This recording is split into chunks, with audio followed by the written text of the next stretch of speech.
Do you feel a gnawing emptiness despite outward success? A subtle dissonance between the person you present to the world and the one you truly are? The mask you wear, meticulously crafted to protect you, may ironically be the very thing imprisoning your soul. As Carl Jung wisely observed, our unacknowledged shadow self-dictates our lives if left unexamined. It shapes our reality without our conscious consent. A deep, soul-crushing emptiness.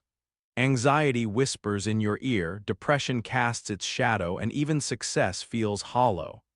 The accolades mean nothing when the core of your being feels utterly disconnected from the life you're presenting. This isn't about weakness. It's about the relentless pressure to conform, the insidious voice of self-doubt, the wounds from the past that dictate your present actions. By ignoring it, you empower it, allowing it to subtly sabotage your life, manifesting as self-sabotaging behaviors and unexpressed resentments. Carl Jung understood this struggle profoundly. He saw the shadow not as an enemy to be vanquished, but as an essential part of the whole.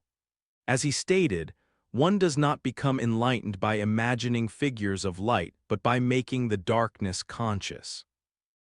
By acknowledging the shadow, you reclaim your agency, shifting from a victim of circumstance to an architect of your life. This is about reclaiming your narrative and writing a new chapter. What shadow aspects are you currently hiding? What parts of yourself need to be seen, embraced, and integrated into your authentic self? You feel it, don't you? That gnawing emptiness, that subtle dissonance between the person you present to the world and the person you truly are. This disconnect, this chasm between your public persona and your inner world, stems from a place deep within the shadow self. Carl Jung called it the shadow, and it's not the evil, monstrous thing popular culture portrays.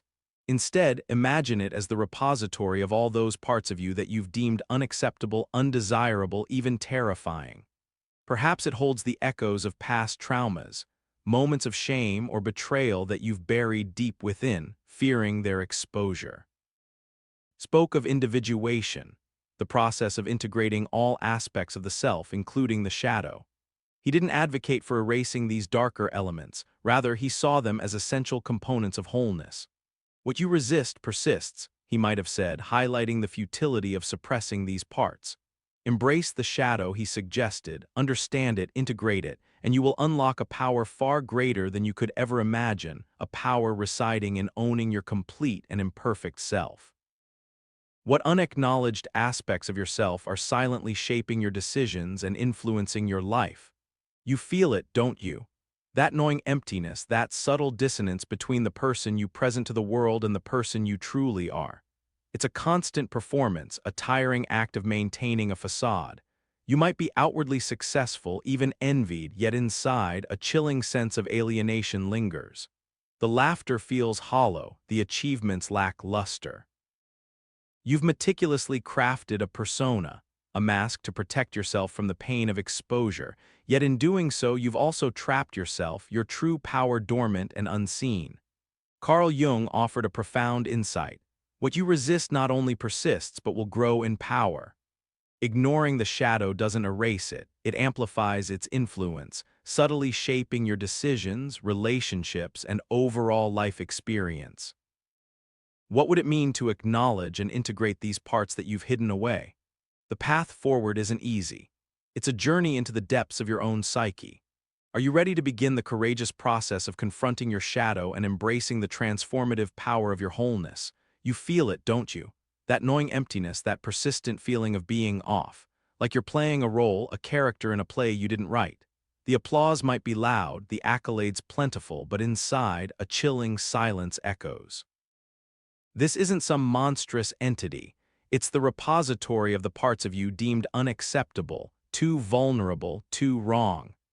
Past traumas, harsh criticisms, societal pressures, they all contribute to this hidden reservoir of emotion, fear, and unprocessed pain.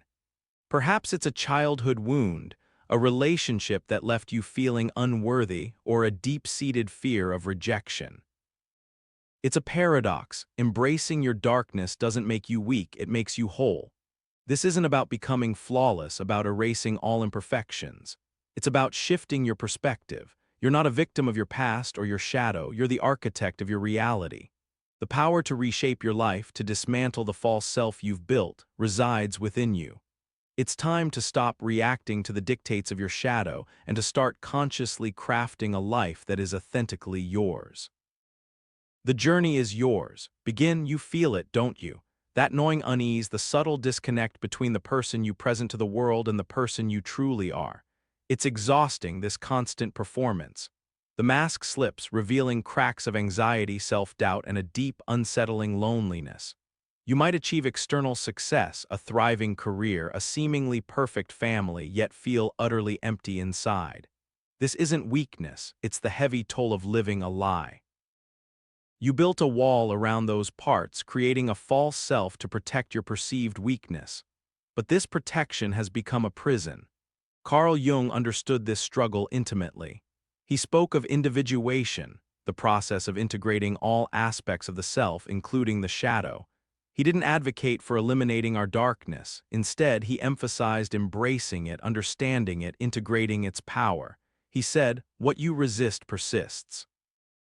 The fear of judgment, of rejection, will always be there, but it holds far less power when you're no longer trying to hide from yourself. Are you ready to step out of the shadows and into the radiant power of your authentic self? You feel it, don't you? That gnawing emptiness, that persistent sense of being off. Like you're playing a role, a character in a play you didn't write. You strive for success, for validation, for love, but it feels hollow, like chasing shadows. Beneath the surface of this carefully crafted persona lies the shadow, the repository of your repressed emotions, your unacknowledged wounds, the parts of you deemed unacceptable. Perhaps it's the anger you bury, the vulnerability you hide, the deep-seated insecurities you've meticulously concealed. This shadow self isn't inherently evil. It's the buried gold, the untamed energy waiting to be integrated. It's the source of your creativity, your passion, your raw, authentic self. He stated, "One does not become enlightened by imagining figures of light, but by making the darkness conscious."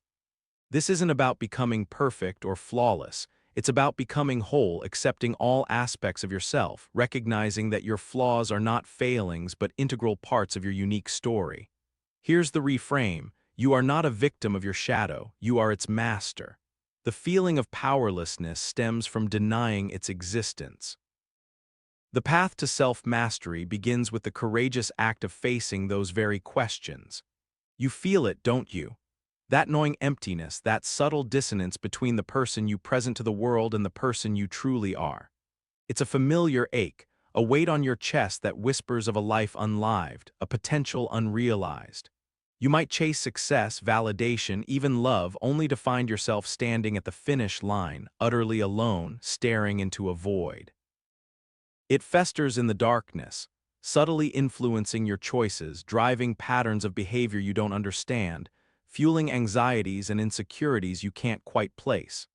Perhaps a childhood rejection, a past betrayal, or a deeply ingrained societal expectation warped your sense of self, pushing your true essence into the shadows. Jung's wisdom offers a lifeline. He understood that individuation, the process of becoming whole, requires confronting, integrating, not eliminating, the shadow. The anxiety, the emptiness, the inauthenticity, these aren't insurmountable obstacles, they are invitations. They're whispers from the depths of your being, calling you to acknowledge, understand, and integrate the hidden parts of yourself. The path to freedom begins with honest self-reflection, identifying the patterns, beliefs, and behaviors that perpetuate your false self. It's about reclaiming agency, choosing actions aligned with your authentic desires, and daring to be vulnerable.